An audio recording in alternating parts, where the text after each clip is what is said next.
우리가 항상 투자하시는 분들이 인사를 볼 때 CFO가 대표로 앉았다? 아, 저 그룹은 일단 조정을 한다. 투자하면 안 되겠구나. 네. 인식하셔야 되고, 엔지니어 쪽에 수장이 앉았다. 아, 이제 일 좀 하려나 보다. 지금 현대차 그룹의 사장단이 9분이 계세요. 9명 중에 무려 반 이상인 50%가 60%가 외부 출신이에요. 19, 20년 인사의 실적이 지금 나타나는 거예요. 반대로 삼성그룹 인사를 보시면 사보리스크 인양 때문인지 미전실은 해체했지만 미전실 인사가 그대로 삼성그룹을 현재까지 지배하고 있습니다. 그래서 우리가 뭐 관료화됐다 하는 것들이 다 거기서 나온 얘기고 두 그룹의 명암이 많이 달라져 있죠. 인사가 그래서 되게 중요하죠. 자, 그럼 오늘은 기업들의 요즘 인사철 아니겠습니까? 그러니까요. 기업 인사를 보면 그 기업의 방향, 향방을 우리가 예측할 수 있고요. 그 기업이 정말 제대로 갈 건지 아니면 이 회사는 미래를 생각하기 좀 어려운 회사인지 판단할 수 있는 게 저는 가장 확실한 게 인사라고 보거든요. 그렇죠. 네. 그 주요 대기업들의 인사 어떻게 지금 돼가고 있는지 기업 분석 전문가시죠? 리더스 인덱스의 박주근 대표님 모시고 이야기 나누겠습니다. 어서 오십시오, 대표님. 어서 오세요. 안녕하세요. 네, 반갑습니다. 인사가 정말 중요한 거 아니겠습니까? 인사가 만사죠. 인사가 만사다. 만사입니다. 네, 진짜 이거 맞는 말이야. 지금까지 그럼 인사 발표된 것 가운데 가장 좀 눈여겨보고 계신 그룹은 어느 쪽이세요? 아무래도 현대차죠. 현대차? 네. 왜냐하면 네, 근데 대기업 인사가 원래 우리나라가 이렇게 시즌별로 시기들이 있었어요. 네. 항상 제일 먼저 하는 곳이 삼성그룹이었어요. 네. 삼성그룹 11월 초. 그리고 삼성그룹이 끝나고 나면 12월 초에 SK그룹, 11월 말에 LG그룹. 근데 항상 현대차는 우리 크리스마스 인사라 그래서 네. 늘 12월 20일 전방 정몽구 명예장 때는 10월 25일 이후에 했고요. 아, 그래요? 그리고 정의선 회장이 되고 나서도 12월 20일 날 주로 인사를 했는데 이번에는 굉장히 빨리 했죠. 그러네요. 네, 4대 그룹 중에서는 가장 먼저 한다고 해야 되죠. 그래서 가장 먼저 하기도 했고 가장 파격적인 인사를 하기도 했고 이게 우리가 인사를 재밌는 게 요즘 삼성그룹 우리 위기 그러잖아요. 네. 공교롭게도 2018년도에 우리나라의 4대 그룹 중에 3대 그룹의 오너가 같이 바뀝니다.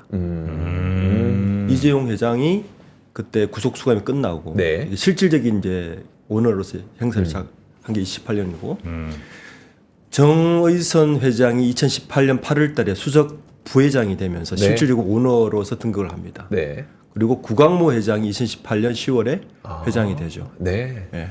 그러니까 4대 그룹 중에 이 3대 그룹이 공교롭게도 2018년에 다 바뀌는데 그 이후에 있는 인사를 잘 보면 완전히 명암이 달라집니다. 그래요? 잘 보세요. 2018년 12월 달에 현대차 그룹이 첫 인사를 하는데 네. 정의선 회장이 굉장히 파격을 해요.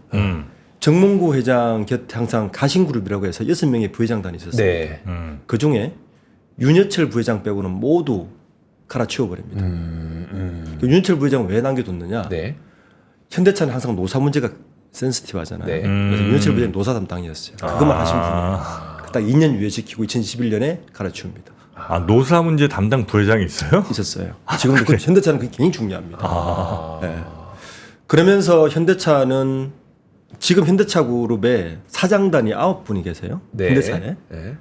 사장단이 9명이 있는데 그 사업 보고서를 열어보시면 9명 중에 무려 반 이상인 50%가 60%가 네. 외부 출신이에요. 요번에 대표이사 된 호세 문효스를 비롯해서 네.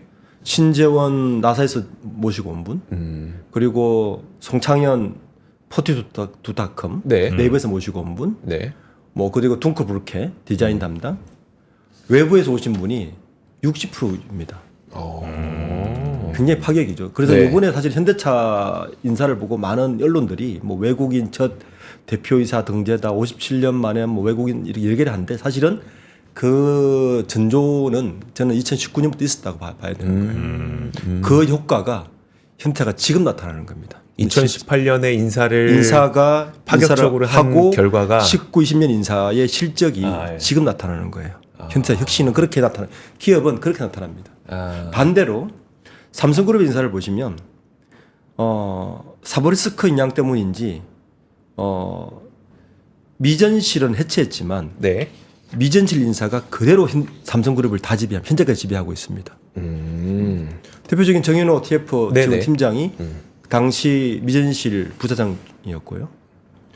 삼성 SDI 최윤호 사장도 미전실 출신이었고 네. 아직까지 미전실 출신들이 그대로 요직에 남아 있습니다. 그래서 우리가 뭐 관료화됐다 하는 것들이 다 거기서 나온 얘기고 그 두 그룹의 명함이 완전히 달라져 있죠. 인사가 그래서 되게 중요하죠.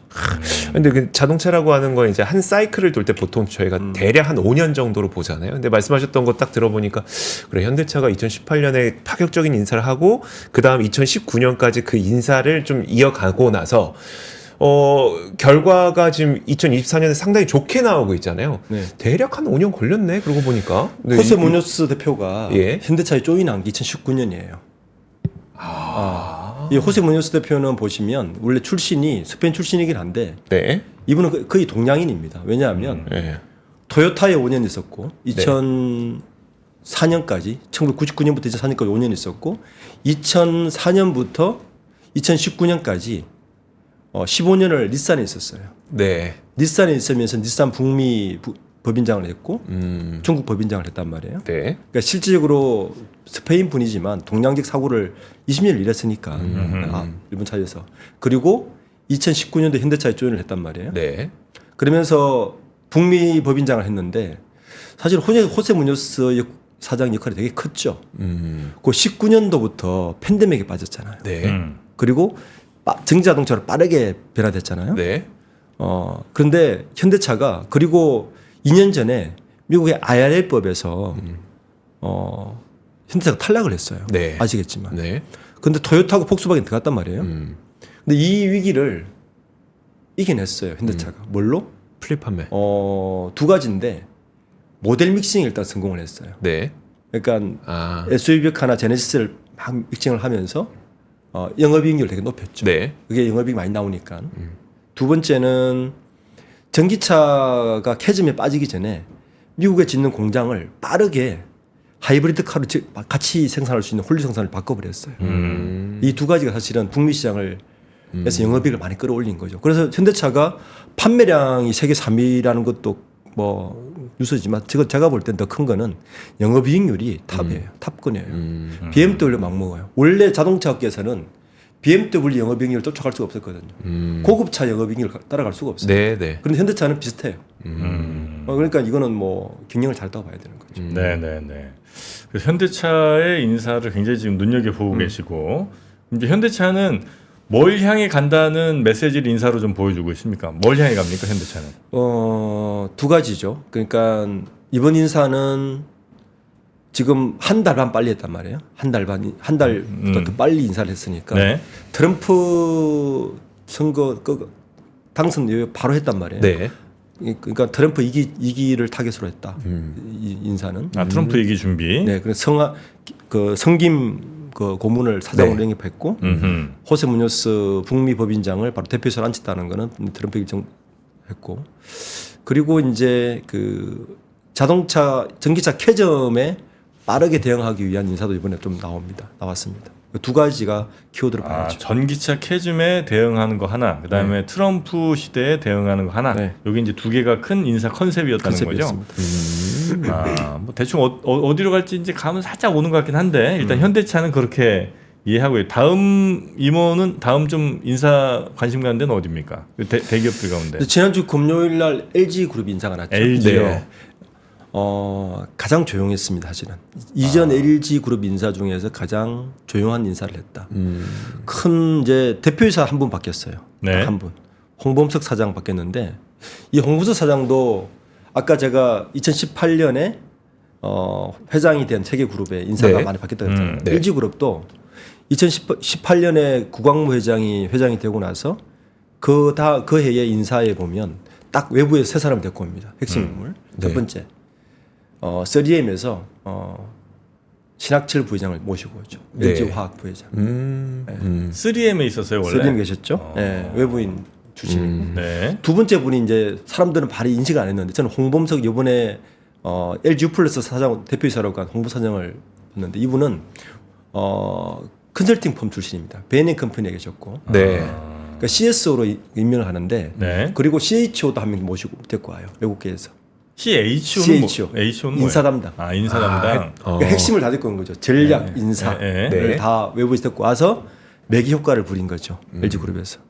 그래서 이번에 제가 볼 때 홍범석 사장을 LG U+ 대표이사로 앉힌 걸 보면 네. 네. 어느 정도 구광모의 진정체제 구축도 끝나고 이분 역할이 어느 정도 마무리됐으니 이제 계열사 대표로 가라는 정도 읽혀지는 거고. 그리고 LG에서 이번에 가장 눈여겨봤던 인사는 AI입니다. AI. 네. AI 담당 임원을 대폭 늘렸어요. 국내에서 이제 저희가 매년 이제 분기 보고서를 보고 AI 전문가들이 어느 그룹이 제일 많은가를 저희들 통계를 냅니다. 네. 내는데 LG 그룹이 가장 많은 것 같아요. 그래요? 저희들 통계를 내보면. LG 그룹은 지금 LG 인하원 산하에 그 AI 연구원을 같이 두고 네. 있는데 요번에도 80년대생 3명을 상무로 앉히면서 파격 인사를 좀 했죠. 그러니까 대표이사는 그대로 다 유임을 하면서 CSO 한 분만 이제 플스로 보내고 R&D만 강화시킨다. R&D 중에서 AI만 대폭 강화시켰다. 그러니까 향후에 이 AI를 통해서 뭔가를 빠르게 움직이고 있는 그룹 중에 하나가 LG 그룹이 아닌가라고 인사에서는 좀 읽히는 부분입니다. LG는 그 구광모 친정 체제가 이제 완성이 된 겁니까? 완전 완성됐죠. 언제 저는 작년에 LG 엔솔에 네. 그 권 부회장이 퇴임하면서 네. 이제 완료가 되었다. 그렇게 봐야 되죠. 근데 이제 정말 이게 뭐 말도 안 되는 얘기일 수는 있겠는데 구광모 회장이 이제 7, 8년생이죠. 네, 그렇죠. 그럼 이제 40대 한 중반 뭐 네, 이 정도인 그렇죠. 네. 것 같은데 물론 뭐 기업에 대해서 참 많이 고민하고 책임감 뭐 중압감 많이 있을 거라고 이제 생각을 합니다. 네. 네. 그런데 이제 그 사람의 친정 체제로 완성이 될 게 맞나? 하는 생각이 이제 살짝 들긴 하거든요. 그렇죠. 뭐 젊죠 아직. 그러니까 뭐 지금 보면 10대 그룹 중에서 가장 젊은 그룹이 하나그룹 김동관 부회장. 네. 그죠? 네. 젊죠. 그리고 HD 현대중공업의 정기선 부회장. 이 더 젊고 사실은. 네. 그리고 이제 구광모 회장 이렇게 되는데 구광모 회장이 이제 7년 차예요 벌써. 회장 7년 차. 예. 7년 부임 7년 차인데 그룹을 상당히 실속 있게 바꾸는 건 사실이죠. 그럼 40 되면서 거의 회장 된 거예요? 네. 40 되기 그렇죠. 전에 네. 오히려 어쩌면 7, 8년생이니까 2018년생이니까 딱 40에 되신 거죠. 그 큰 그룹에 네. 아니 나는 만약에 이분이 그러니까 저는 정말 뭐 이분을 뭐 폄훼하고 생각이 없는데 네. 이분이 뭐 스타트업 세워갖고 LG만한 그룹을 키웠다. 이건 문제 없죠 전혀. 근데 이제 그 아버지가 회장이어서 이분도 네. 회장 되는 거 아닙니까? 사실? 당자 승계 원칙에 따라서 된 거죠. 아하 그래요. 네. 그래서 이제 이 회장 구회장의 이제 친정 체제가 완성이 됐다 이제는. 언제 완성됐다. 그리고 이제 그 네. 색깔은 그러면 AI, AI, 바이오, 그리고 에너지, 에너지. ABC라 그러죠 보통. 네. 그렇게 가는 걸로 색깔을 내고 있습니다. 네. 그리고 더 큰 거 하나는 보통 LG가 그러면 보통 보면 우리가 B2C 기업으로 많이 사람들이 인식하잖아요. 네. 네. LG가 어느 순간부터 구광모 체제부터 한 3년 전부터 B2B로 빠르게 변하고 있다. 그러니까요. 네. LG전자조차도 이미 B2B 매출이 40% 육박합니다. 네. 전자조차. LG화학이 원래 뭐 B2B 기업인데 네. 네. LG 엔솔 그렇죠. 그러니까 전체적으로 그 B2B 기업들이 장수하죠. 그렇죠. 예, 예. 네. 그래서 B2B 기업으로 빠르게 좀 변신하고 있다. 그렇게 읽으시면 될 것 같습니다. 구광모 회장 때 엔솔이 이제 저 상장을 했죠. 분할을 해서 상장을 했군요. 그렇죠. 다음 네. 상장 타겟은 LG CNS겠죠. CNS? 예. 거기는 지금 어디 밑에 있는 거예요? 지금 뭐 전자 산하에 있는데 상장 준비를 하고 있는 걸로 알고 있습니다. CNS가 예. LG는 그런 AI 쪽에 굉장히 무게를 좀 뒀다. B2B로 계속 바꾸고 있다. 네. B2B 비중이 늘어나고 AI 쪽으로 가고 있고. 네. 자, 그 다음에 삼성들은 많이 궁금해하실 것 같은데 삼성은 아직 뭐가 안 된 거죠? 그렇죠. 지지난주 금요일 날 네. 그 뉴스 쪽에 잠깐 해프닝이 있었습니다. 네. 그러니까 정현호 부회장이 용퇴를 하고 그 자리에 그 사업지원 TF 옛날에 미전 실장이라고 하시는 네, 분이 이 자리가 네. 사업지원 TF장에 LG, 삼성, SDI 대표로 있는 최윤호 사장이 그쪽으로 간다는 뉴스가 10분 떴다가 네. 순삭했습니다. 내부에. 네. 예, 이벤트로 그러니까 해프닝으로 끝나버리는 사건인데 굉장히 고민을 많이 하고 있는 것 같아요. 그러니까 그 뉴스가 끝나고 뉴스가 나가고 상당히 비판을 굉장히 많이 받았거든요. 네. 그나마나 그 밥 아니냐? 음. 아니 사업지원 TF에 예전 미전질 출신 않는다고 지금 비판이 있는데 네. 최윤호 사장도 또 미전질 출신이 계시거든요. 네. 뭐 정윤호 부회장이 직계이니까. 그러니까 뭐 무슨 혁신이냐. 그리고 또 하나가 있었던 게 지난주에 삼성의 10조 원 자사주 매입이 큰 있었죠. 뉴스였잖아요. 네. 그러니까 이 뉴스를 가지고 제가 뭐 그 로이터나 블룸버그하고 인터뷰하면서 그 이야기를 제가 했는데 뭐라 그랬냐면은 순서가 틀렸다. 시너지가 아마 저거 3일 못 갈 것이다. 네. 왜냐하면 인사로서 혁신 의지를 먼저 보여주고 나서 네. 그리고 10조 원의 자사주 매입을 했으면 훨씬 효과가 오래 갔을 것이다. 근데 이렇게 아니 거꾸로 일을 하면서 10조 원이 그냥 증발해버렸다. 이 정도. 네. 그 인사 그런 건 중요한 거죠. 만약에 삼성전자가 그 10조 원 자사주 소각 발표 전에 인사 혁신으로 여러 가지 메시지를 시장에 좀 던져놓고 네. 우리 이렇게 바뀌겠다 하고 나서 그리고 자사주 우리서 보험 차원에서 자사주 10조를 우리는 매입하겠다고 했으면 효과 굉장히 오래 갔죠. 자, 안타깝습니다. 안타깝습니다. 네. 아, 이제 삼성 그래서 발표 언제쯤 하는 거예요? 지금 빠르면 다음 주로 보고 있죠. 다음 주로. 12월 초. 아. 관건은 두 가지입니다. 네. 관전 포인트는 그러니까 지금 계속 말이 나오고 있는 사업지원 TF의 정윤호 부회장의 용태가 있을 것이냐. 네. 그리고 관료 조직이 관료화됐다는데 이제 미전질 출신들이 네. 어느 정도 물러날 것이냐. 그리고 책임을 누구에게 지울 것이냐. 네. 다시 아마 파운드리나 그 CTO 쪽에 책임을 지울 것 같은데 네. 그걸로 끝날 수 있을 것이냐. 그런 요 한 두 가지 정도가 주요 관전 포인트가 될 것 같아요. 누구한테 책임을 지울 것인가 뭐 이런 마지막 거랑? 관전 포인트는 네. 이재용 회장의 발언이 있을 것이냐. 발언. 아, 지금 제가 작년에 그 회장 취임 1주년 때 네. 모 언론사에 기고를 한 게 있어요. 제가 기고를 하면서 제 제목을 뭐라 붙였냐면은 제와의 침묵이 너무 길다라는 기고를 했습니다. 2주년 때도 또 말이 없으시더라고요. 네. 이번에 또 말이 없으면 길어도 너무 길다.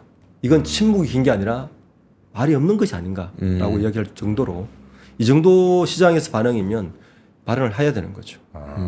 그렇죠. 네. 이 정도 상황에서는 그렇죠. 이게 뭐 예를 들어서 미국 시장이었으면 이 정도 주가 떨어지면요 대표이사를 다 못 벗어야죠. 그게 자본시장의 룰인 거죠. 네, 네, 책임 네. 있는 거 져야 되는데 지금 아무런 액션이 없지 않습니까? 그런 거죠. 자, 그리고 SK는 짧게만 좀 얘기해 주신다면 SK그룹은 이미 인사가 다 이루어졌습니다. 사실은 이미 인사가 다 이루어져서 그 SK그룹 인사는 작년에 대표가 이루어졌어요. 네. 그러니까 제가 전에 이 자리에서 한번 말씀드릴 텐데 우리가 항상 투자하시는 분들이 인사를 볼 때 CFO가 대표로 앉았다. 아, 저 그룹은 일단 조정을 한다.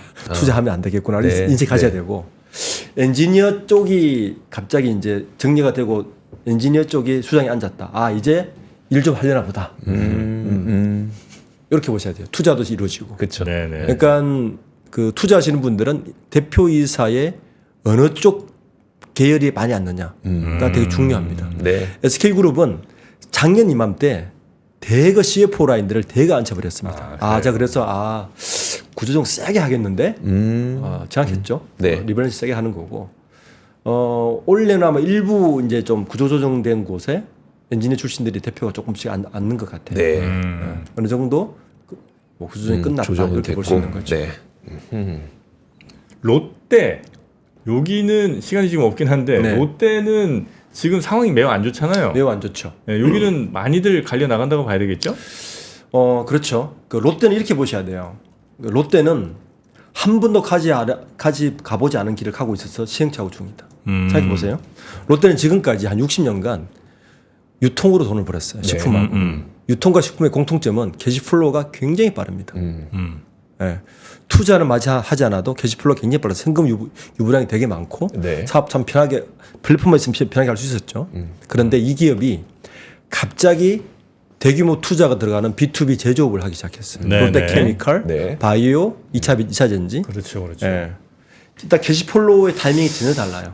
이런 쪽에서 CEO들이 옛날에 유통을 했던 사람들 그대로 간 거죠.